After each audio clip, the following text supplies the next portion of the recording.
I really wanted to start to play piano. I feel really lucky that I was really quickly introduced to the chamber music.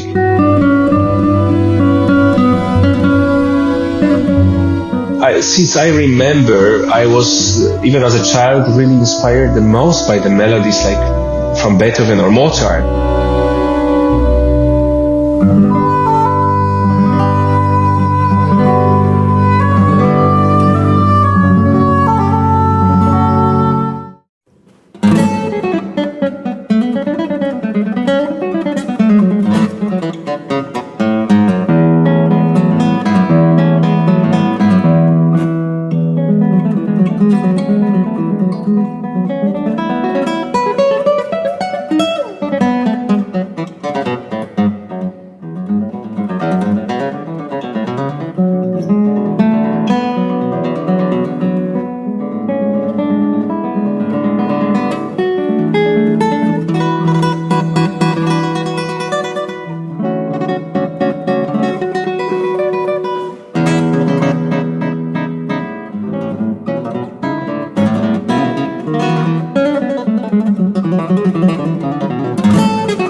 Hello, Tomasz.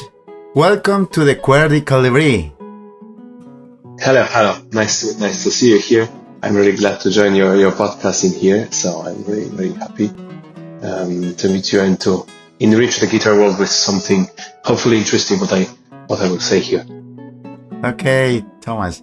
Tell us, how did you start in the world of music, and who has inspired your journey in the guitar, please?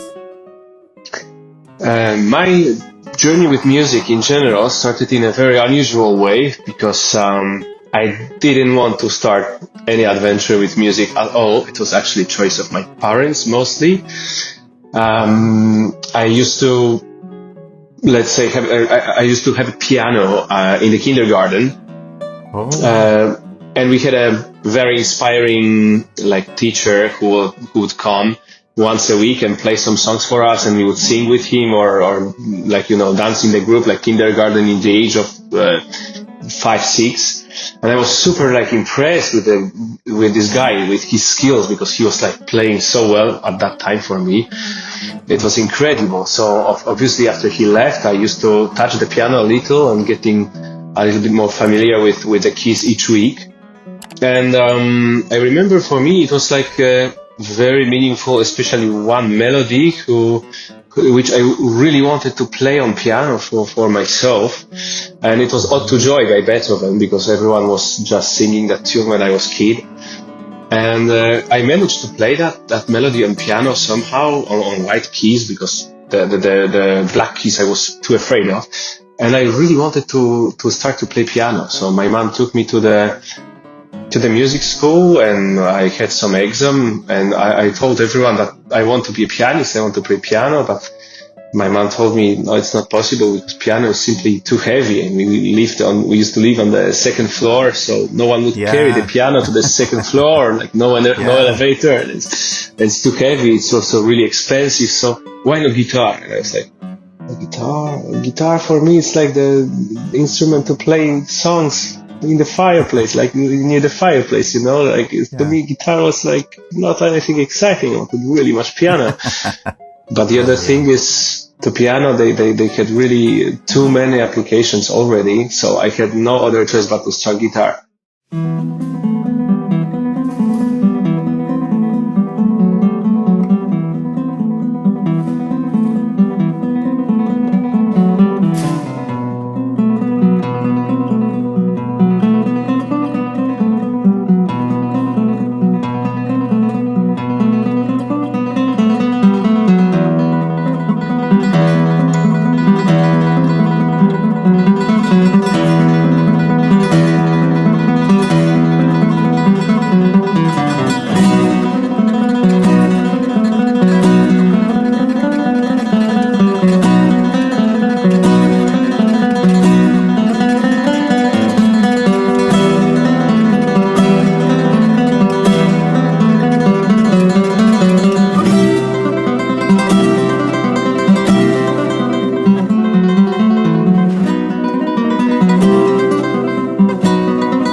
had a teacher who was very inspiring, and I respected her like really, really a lot. She was very, very demanding, also very strict teacher, let's say old school methods.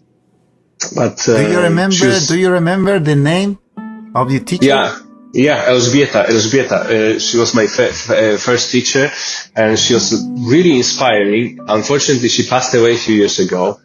But thanks to her, my beginning of my journey was really, really meaningful to me, because she showed me that guitar is not only a nice instrument and actually pleasant to play, but also she showed me the possibilities and different structures, different pieces, different techniques, and some of her words I remember until today, and when I practice, I catch myself that, I forgot about this, or I forgot about that. She had few sentences which like really stick to my mind until today. For example, she told me, like, whenever your left hand has some time and space, take a rest, or take a, breath in the phrasing. And for me, it was like nothing at that time, but it's everything in this time today when I'm working on pieces. So her words speak to me really even after she passed away. So she's very inspiring for me all the time. And honestly, I hated the part that guitar, that instrument in general, is work. For me, it's supposed to be pleasure, and I didn't like to work with guitar. I didn't practice in general. And for me, it was really something like the dark side of the instrument, the work you have to put, the practicing, the metronome. I hated all of those things. To me, they were all killing the purpose. For me, I was like little kid in love with some film music. I wanted to play, some melodies, and it was really nice. But I guess sometimes I treated this also as a challenge, like learning new technique, like tremolo or arpeggio or something. But in general, first 6 years were really hard for me. And just the last year, I felt some spark to continue my journey in the next school. But during this first period, also, I feel really lucky that I was really quickly introduced to the chamber music. So I was playing with my friends, which we really liked. We really liked each other, and we really liked the music which we played. We used to play some music, not only the serious classical music, but also some kind of South American pieces, some rumbas, some sambas, and it was really nice and inspiring. Some popular songs. It was really crazy. But on the other hand, really weird, because since I remember, I was, even as a child, really inspired the most by the melodies like from Beethoven or Mozart, and not popular songs by I don't know, Queen or whatever was fashionable at that time. So let's say I had a lot of different things to begin with, and it was really giving me a full, let's say, background on different kinds of music and different kinds of playing, with like solo playing or in guitar orchestra, because I was also playing in guitar orchestra, in quartet, quintet, trio, with different instruments. It was all the time very, very inspiring. Oh, okay. Do you remember when I were very child, what songs or what exercise or what method do you like most for you? For me, the most interesting and something which was like really keeping me with music was the ability of playing by ear. So let's say I love the melody of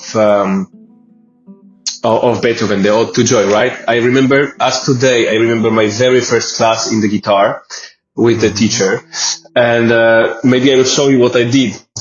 Okay, what I did was I bought the guitar, which my mom borrowed from the school, and I figured out at home that it's kind of not very different from piano, because one key is like one fret, and for me it was just simply, okay, since I loved Ode to Joy, so what I did was simply, I played one finger here, one finger here. Wow.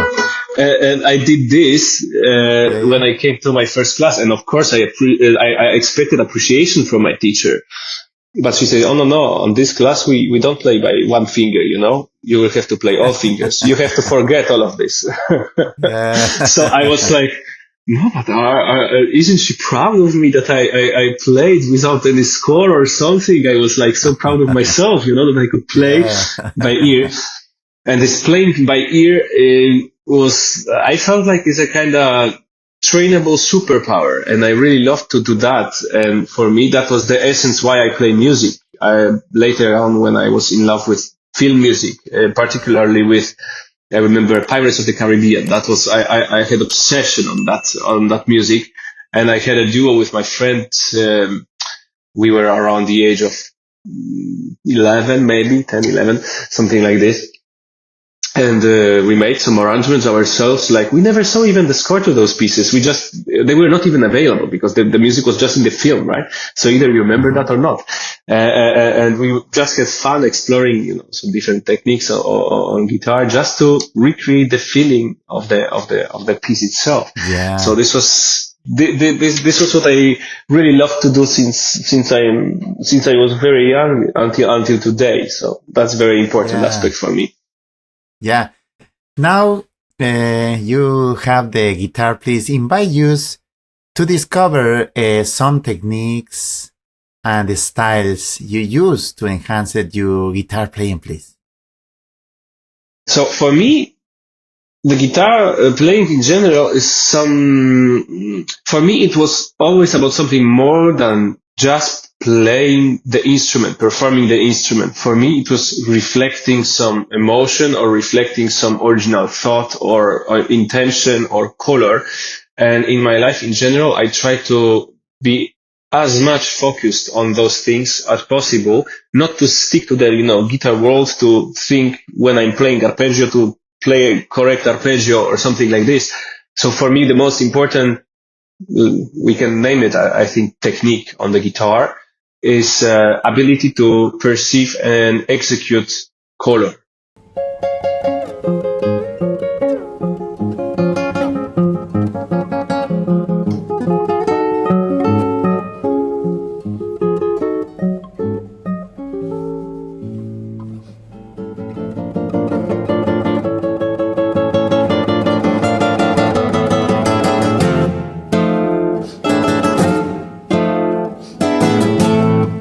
So what I love and what I have inspiration from is musicians who are very often perceived as not the best guitarists in the world, or not by many, or really they are maybe a little bit underestimated by guitarists and really appreciated by the world of people, because they give me a lot of inspiration color-wise, because color is something which I seek in guitar playing and which I try to really develop. And I think like every month when I practice, I'm inspired with a new thing to discover a new color.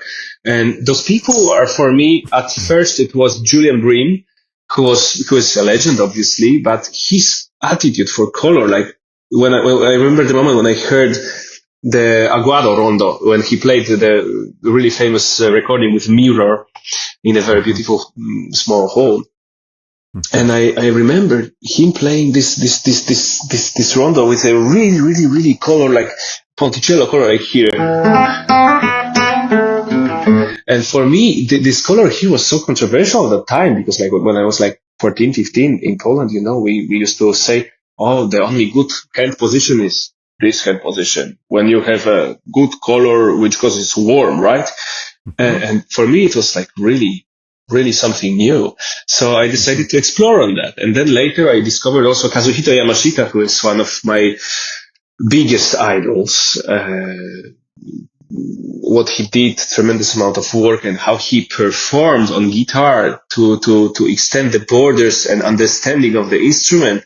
To me, it's just the most respectful thing, shall be the most respected thing in the musical world, in the guitar world for me. I really exercise those techniques, which I'm inspired to discover, to change the colors, like not only to change the colors physically on the guitar from Tasto to Ponticello, but also to try to discover different kind of strikes of this, like how can I pluck the string, and not even tirando and apoyando, right? But also the usage of the nail, or the usage of the flesh of the finger, how deep I want to go, like is it a single sound or is it a double voice? Because of course, like this all serves my interpretation and my vision of the piece later on when I use it on stage, actually, right? And then depending on the humor, I can choose if I want to play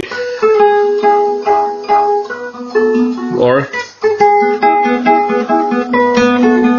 which voice I want to showcase more, or which character I want to showcase more. And it's all about, for me, about kind of touch I'm using. And for me, particularly important is this this variety of different colors you can find on guitar, which comes in my example from my idols, and trying to reflect guitar not as a guitar itself and playing guitaristic technique, but really go beyond, try to treat it not even only as an orchestra, but I try to transmit some kind of emotion directly to the people who listen via those things, not only hiding behind the guitar and techniques and scales and like being correct or being like very fast or something like this or solid. For me, it's really about which kind of impression this sound can make for people on the stage later.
Thank you for continuing on Cuerda y Colibri with our guest guitarist Tomasz from Poland. And now I'd like you to share some interesting or funny stories you've experienced in your musical career, please. Actually, I have a lot of really funny stories and anecdotes, which were not funny at that time, I think, but when I look at them at perspective of time, they are really a reason to laugh or smile. And they are all somehow connected to the similar topic, let's say. I had really somehow kind of many opportunities to check my skill in the real danger, I would say, because I had few times the similar situation when something came up really suddenly without any expectations. For example, I remember when with Mateusz Kowalski, we played also duo with him. We had one concert when he called me. That was Thursday around 11 a.m. I was practicing in the university and preparing myself to go on the train station just in half an hour. He called me and asked me, "Oh, Tomasz, where are you?" And I say, "In the university." "Oh, listen, it's a very, very quick thing. What would you say if you played a concert tomorrow with me? In duo, we would have to just prepare some new program for that, and the concert is tomorrow at 4. But I really need this to be in duo for some reasons. I don't even remember what, but I was super stressed, of course, because when you receive a call to play a full concert tomorrow with a new program, it's crazy. But I say, okay, this is maybe one lifetime opportunity, why not? And so we were practicing then before, I think around 15 hours. It's all day. We went just straight for the rehearsal, and we were preparing all the new program. We printed the scores and the next day, the concert appeared to be like super professional, 3 cameras, lights, like a lot of people setting us up, 6 microphones, amazing hall, and everything like prepared to the tiniest detail. And we were so scared because the concert was like prepared one day before, and we did really everything to prepare it very well. And at the end of the day, it was one of the best concerts we ever played. But it was so scary at the beginning that we have really to do everything to make it happen. But in that situation, I guess the stress is keeping you alive, I would say, and it's the concentration is so huge that you have to do that. This expectation that it's impossible to get distracted by other things.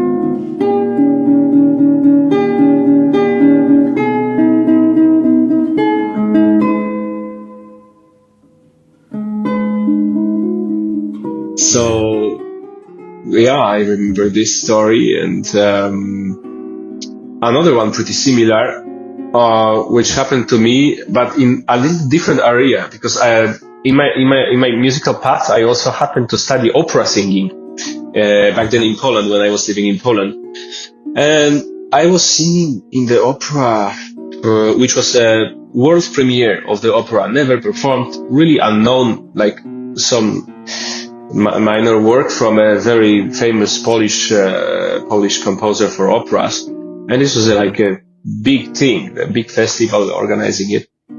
And I was singing a minor role, like nothing special, singing in choir and having like some 2 extra lines, really nothing special. But I remember the director of the producer, who was also the conductor of the project, and he was also the director of the festival. He called me at 8 a.m. in the day of performance, and he asked me if I am a brave man. And I was thinking, like, well, probably he needs some help with setting chairs on for audience or something. I say, yeah, sure. What do you need? And he says, could you please replace the first soloist, the main role, because he got COVID and he just informed me now, and we don't have a main role performing for tonight. And I was like, yeah, sure, let's try. And I had like 3 hours of sight reading score in the bus, just on our way to the theater. But we did it. It was not maybe the most artistic performance, but it was really, I remember at that time it was really, really, really like exciting and stressful. And today I look at those stories and I say like, oh, that was fun, that was nice, and I'm glad that I took the risk and I didn't say no, because I had the choice to say no and pass this responsibility to someone else. But I guess it was really, really, really, really fun to do that. Yeah. Okay, thank you. And this moment, Tomasz, please share those final tips that will enrich our guitar skills, please. Well, I would say the biggest skill for guitarists, which I observe from my observation, the guitar world need is maybe not a strictly technical tip at first place, but those are those words which I never received from anyone, and I needed those words many times in my period, in my life, especially in those periods which we are down. Sometimes we don't want to pursue this musical goals. Don't give up, because there is a lot of temptation of just dropping it, it's nonsense. You cannot live like that. You work so hard on perfection, of making every note meaningful, and then after you see that on the concert you have really some percentage of that effect, and you don't get many concerts out of luck. You basically have to fight for them. You have to be your own manager. It's a full-time job. On the top of that, you have to earn money somehow. So you have to accept some students or teach in school. And then you have less time for practicing because you do so. And many people give up, I think, a little too early, because they could have been brilliant musicians, and they give up because they don't see this point at this time. And I gave up guitar once for a few months. I had the period when I was teaching in 3 schools, and I could hardly make a life with that, because it was never a full-time job. I had some students here, some students there, and I could hardly make a life from first to first day of a month. And it was really hard to me to keep the consistency of practicing. And for me, it was like I was playing like maybe 3-4 concerts a year, not really much. And I had to keep my motivation and practice, I thought, for nothing, like for the walls of my room, right? And I tried to keep being motivated by some, inspiring videos, performances, concerts, contacts, master classes or something. But it was really like from the maybe let's say philosophical point of view, in the big picture, it was really pointless for me at that time. And this is because I didn't see the whole picture, and I couldn't imagine myself in 5 years or in 10 years. And instead of that, I was imagining myself in 2 weeks or in 2 months.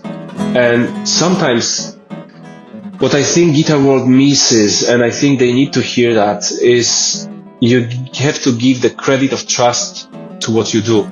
You need to trust the process, and sometimes wait 1 year or 2 years and just keep doing your job, because then after it will pay you off. But it's not always instant, and I couldn't understand that. I didn't receive those words, and I gave up on 1 year. And for me, coming back was hard, but eventually the most happy thing and the best thing I could do, I think. So for first tip, don't give up. Keep doing what you are doing, because of course it is hard. It is sometimes not nice, but it is hard work. You have to commit your comfort to collect your award really later in a perspective of time. And then the second tip what I could give would be try to find multiple sources of inspiration.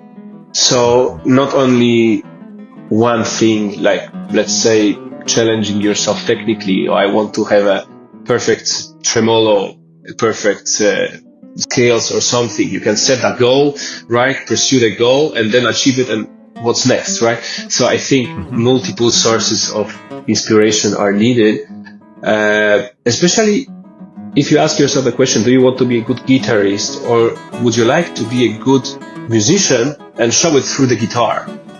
And then I think when we watch a brilliant violinist or pianist, it's never like, we don't say, oh my God, he plays so fast, or she plays so fast, or it's so accurate. I mean, this is kind of standard, right? They all play perfectly technically.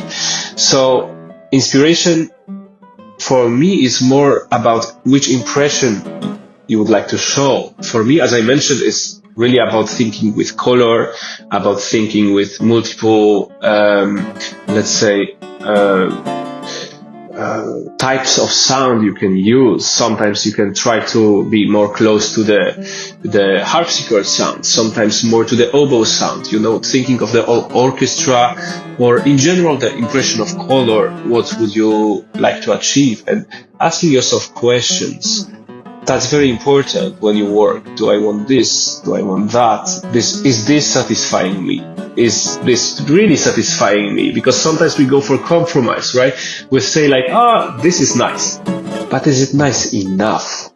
Is it making you content and proud of your job enough? Or is it just okay? So check your standards, and I think there is like never the line when you can stop going there.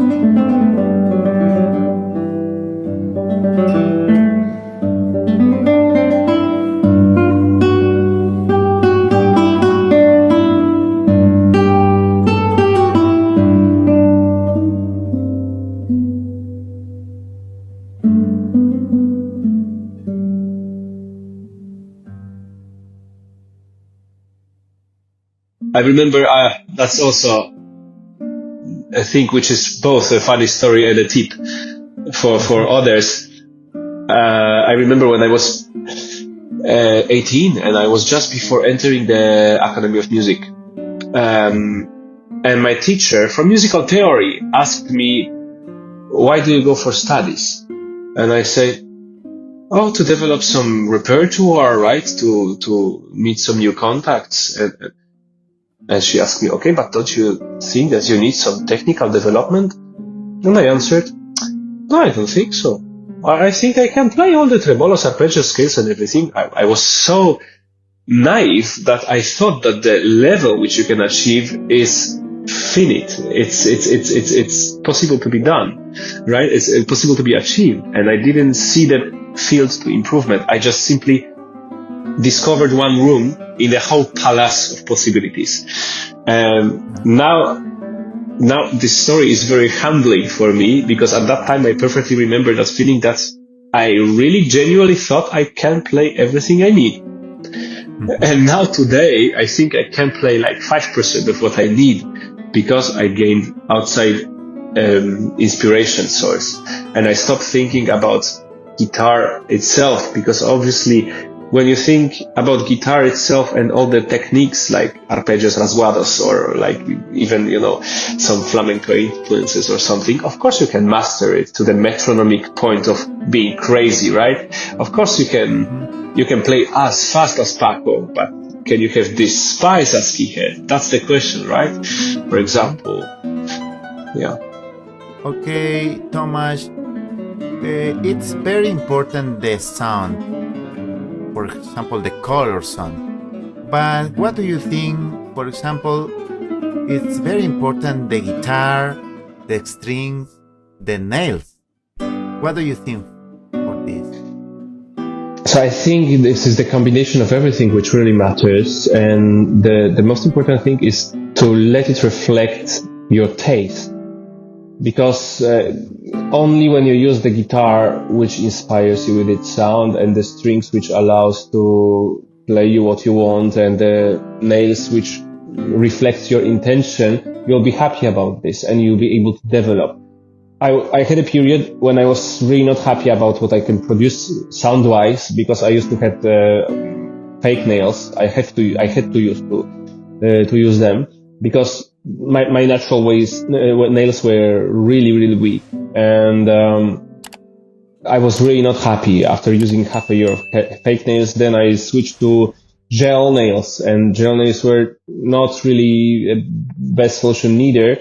And then COVID happened, so my beautician was closed and nobody could make my nails. So my natural nails grew up again, and I could start playing again with my natural nails, which was the biggest blessing I received, because I finally found a color which I love, right? So it was about 5 years ago, which really helped me restore this agreement between my brain and my taste and the sound which I'm producing, right?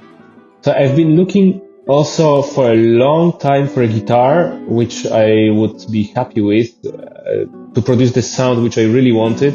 And now I mostly play of Jose Ramirez from 1979, a pretty old guitar, and many people tells that it's really old school, or I shall not play this, it's not a very good instrument. They have different opinions, but it helps me play the way I want. So for me, it's very important that I'm able to achieve really big variety of colors, which is for me the most important thing for guitar. Yeah. And strings, I think it's just a matter of personal taste, if you like this or that, and sensitivity, because obviously I used to care really a lot about power, about the fact that guitar has to be a powerful instrument, because when we play with violin or piano or whatever, we are really quiet.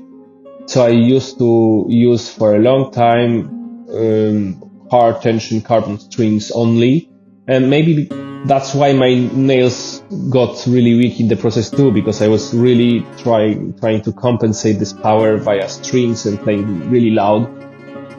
I had some period when I loved absolutely completely opposite. So I took nylon light tension strings, and I was feeling like I'm playing kind of romantic guitar on it, but it helped me develop totally different palette of colors. And now I'm using mix. So I use first and second, or sometimes first only string nylon, and the rest I use carbon. Because also my Ramirez is a little bigger, so the tuning is better when the third string is carbon string, because this measure is terribly big, is 664, so it's very challenging to play.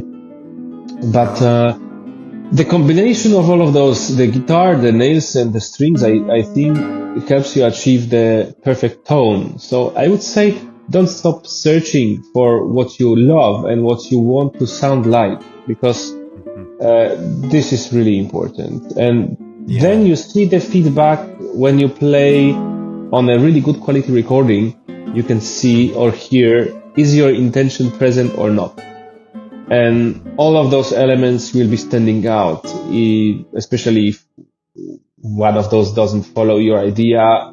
People will hear the dissonance between your intention and the final effect. So I would say it's a really long work, and for me it was years and years and years to even start noticing it, because previously I was taking care a lot of articulation or technique, like how legato I want to play, how staccato I want to play or something, but color of sound, I couldn't hear it that much. For me it was tasto and ponticello, and that was all, right? But I had trouble to understand, for example, to use apoyando, not to play louder or not to play faster, but to play more colorful. And for me, huge inspiration here was Julian Bream and Andres Segovia. When they play slow, easy melodies, but they play apoyando just to distinguish one or two sounds more in color. So this was very like beginning of my journey, trying to understand the color and trying to dive deep into this. But I think it's really, really interesting path. What do you prefer, the microphone when you are in the concert and when you have in the studio recording? In general, in the concert, I prefer if it's possible, not to have any amplification, because then I know that between me and my audience, there is just my instrument and just my touch of the strings and nothing else. And I know that there are different opinions, and I just think that different guitarists care about different things. Some want to deliver really clean, good sound to the audience, and this is fine. Absolutely, I have nothing against. For me, it's just not everything I want, and I would like sometimes to force people to listen more because it's quieter, but to create more impression with the sound, with the color of the sound. And I remember for me very touching performance of Pepe Romero, who played with no amplification for over 1,000 people. And I was so surprised how in this huge hall he would play with no amplification, over 2-hour recital, perfectly hearable, everything was just amazing. And then I heard also Jose Maria Gallardo del Rey playing with no amplification, Aranjuez with orchestra in the hall for 2,000 people. And for me, this was stunning. How it is possible that he's even, like, I'm able to hear him. So then we were also talking with him at that time, and it's not only about power of playing, but also exactly the color, right? So how you do that. So at the end of the day, I would say, when concert, me personally, I prefer to challenge myself and to color sound much more than I would do usually, and to experiment on that field to let the audience be impressed with the naturality of the guitar. But of course, there are situations when you have to use microphone. I remember also playing with orchestra. For me, it's impossible, I think, I'm not on the level of Jose Maria yet to play with no amplification for 2,000 people with orchestra. With orchestra, I do use microphone, and I do have this compromise because it's for me a little different than solo playing.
And in the studio, in general, I try to have the most trust to the sound engineers and producers, because whenever I noticed that I try to have my own opinion how it shall be, or how I see this, usually it didn't turn out to be well. So I prefer to trust other people who are professionals how to do that, and then I see the final effect, and 99% I'm really happy about what they did, because I come to the conclusion that they know their job better than I do. So for some reason they are sound engineers, not me, and I think it's just good to discuss what is your preference with them, but they do what to do, so they fix usually the microphones as they want to guitar to sound and to showcase certain things which they like, and I think it's fine. Yeah. Awesome. And now it is, where can people find you on social networks or YouTube channel or website? I do not have a website, but I do have a YouTube channel, which is simply my name and last name, which is very difficult to write. Yeah. Yes, it's Tomasz Radziszewski on YouTube, and also I'm having an Instagram account for the music one, which is To Music Radziszewski, where you can find some of my inspirations and things which I like to share with the world sometimes, not very often, but just occasionally. Thank you very much, Tomasz, for sharing your valuable knowledge with us, and we look forward to seeing in another occasion. Thank you so much, Pablo, for the invitation. I'm really happy to be here and try to inspire the guitar world. Thank you for your job.